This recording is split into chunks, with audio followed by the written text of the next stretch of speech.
সবাই ভালো মেয়ে চায়, কেউ ভালো হতে চায় না। সমাজটা অনেক খারাপ, কেউ খারাপ না। সবাই ভালো ছেলে চায়, খারাপ ছেলে চায় না। সব পুরুষরা বউ মারে, কোনো মহিলা তর্ক করে না। বুঝাইতে পারেনি? সমস্ত দোষ যারা দ্বিতীয় বিয়ে করে, কেন তুমি ইনসাফ করতে পারবা না? কেন তোমার ভেজাল বেড়ে যাবে? দোস্ত বলতেছে, বন্ধু বলতেছে, বাপে বলতেছে, মায় বলতেছে, তুই এক বই তো চালাইতে পারো, তাহলে দুই বেগম নেই। তুই এক বই চালাইতে পারি না, যেহেতু 10 বছর চলছে, আর একটা চালাইতে না পারলে ওটা 10 বছর চলবে, সমস্যা কি? যেহেতু একটারই পারি না, তাহলে দুইটারই পারবো না, সমস্যা কি? যেহেতু আমার এখানে মাইনে দিয়েছি আমি। অনেক সময় দেখেন না, কিছু ব্যবসায়ী বা এটা বেচবেন না ভাই এত, আরে ভাই এত দেন, ধর ভাই লস এমনি, তো দেন না, দেন। আরে ভাই অলরেডি বহুত টাকা লস, আর এটা ফসে গেলে ফেলাই দিব, আমি লসে বেসবো না বল, ঠিক না?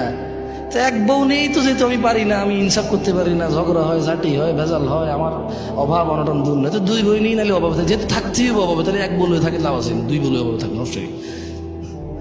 বুঝেন নাই ভাই? আবার এই ফতুয়া দিয়ে ভেজাল শুরু করে দিন না করে।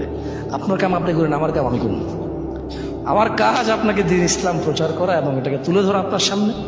আপনি আপনার সামাজিক অবস্থান, আপনি আপনার ব্যক্তিগত অর্থনৈতিক অবস্থান এবং মানসিক অবস্থান বিবেচনা করে আপনি যা করার করিয়েন।